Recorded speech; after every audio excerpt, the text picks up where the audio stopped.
Assalamualaikum warahmatullahi wabarakatuh. Saya Sedo Libat akan menjelaskan pencemaran laut ya untuk memenuhi tugas bahasa Indonesia. Jadi kita perlu ketahui apa itu laut. Yaitu laut adalah sekumpulan air yang banyak dan luas yang mengenai dan membagi daratan atas benua atau pulau yang air ini menutupi permukaan tanah yang sangat luas dan pada umumnya mengandung kadar garam yang tinggi. Biasanya air mengalir ini dapat mengalir dari darat ke muara laut. Terus next, definisi pencemaran. Definisi pencemaran yaitu sebagai peristiwa masuknya partikel kimia, limbah industri, pertanian, perumahan, dan kebisingan. Ada beberapa faktor pendorongnya pencemaran laut ini seperti tumpahan minyak sama masuknya logam berat ke dalam laut dan dari aktivitas makhluk hidup. Terus next kita lanjut ke sumber-sumber pencemaran laut. Jadi apa saja sumbernya, yaitu pencemaran oleh minyak. Yang industri minyak dunia ini telah berkembang pesatnya sehingga kecelakaan itu tidak bisa terelakkan, seperti tenggelamnya kapal tanker atau tabrakan minyak tanker yang menyebabkan minyak itu mengapung di atas laut gitu. Terus ada lagi oleh logam.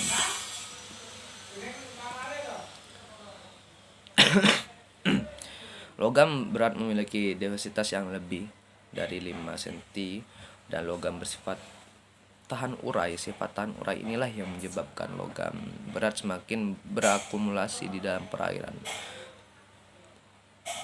Ada juga pencemaran oleh sampah ya. Ini enggak di darat ataupun enggak di lautan juga masalah. Plastik misalnya yang menjadi masalah global. Ini penyumbang pencemaran di laut yang paling banyak ya, yaitu persentasenya 80%. Dan banyak lagi dari kawan-kawan sampah itu sendiri. Terus ada pencemaran oleh pestisida.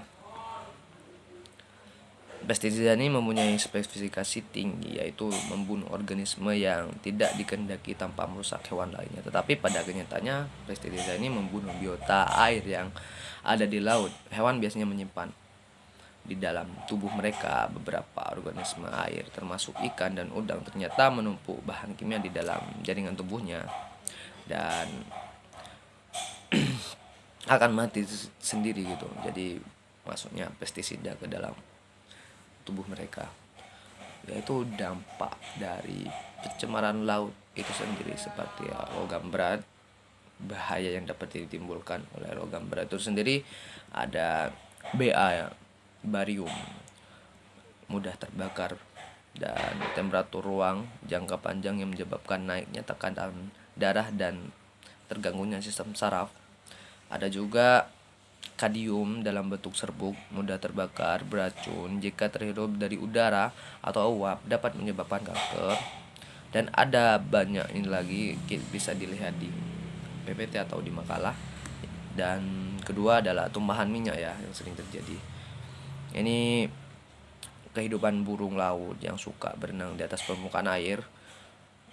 Tubuh burung akan tertutup minyak untuk membersihkannya. Mereka menjilatinya, akibatnya mereka banyak minum minyak, bukan minum air ya, untuk mencemari diri sendirinya. Terus sampah. Banyak hewan yang hidup pada laut ya dan mengkonsumsi plastik, karena tak jarang plastik yang terdapat di laut itu tampak seperti makanan bagi hewan di laut gitu. Plastik tidak dapat dicerna dan akan terus berada pada organ pencernaan hewan ini, sehingga menyumbat saluran pencernaan dan menyebabkan kematian. Itu resikonya sampah jika ada di laut. Ya, dan lanjut pada pestisida. Pengaruh pestisida terhadap kehidupan organisme air yaitu numpuknya pestisida dalam jaringan tubuh bersifat racun dan dapat mempengaruhi sistem saraf pusatnya dan menyebabkan kematian. Bahan aktifnya selain ini bisa membunuh organisme di perairan, juga dapat merubah tingkah laku dari organisme yang ada di dalam laut. dan daya racun berkisar dari rendah, tinggi, moluska cenderung lebih toleran terhadap racun.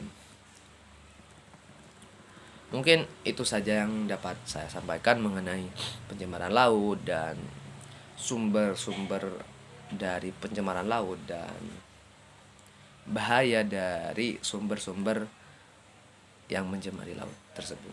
Mungkin itu saja dari saya, selebihnya mohon maaf. Wabillahi taufik wal hidayah. Wassalamualaikum warahmatullahi wabarakatuh.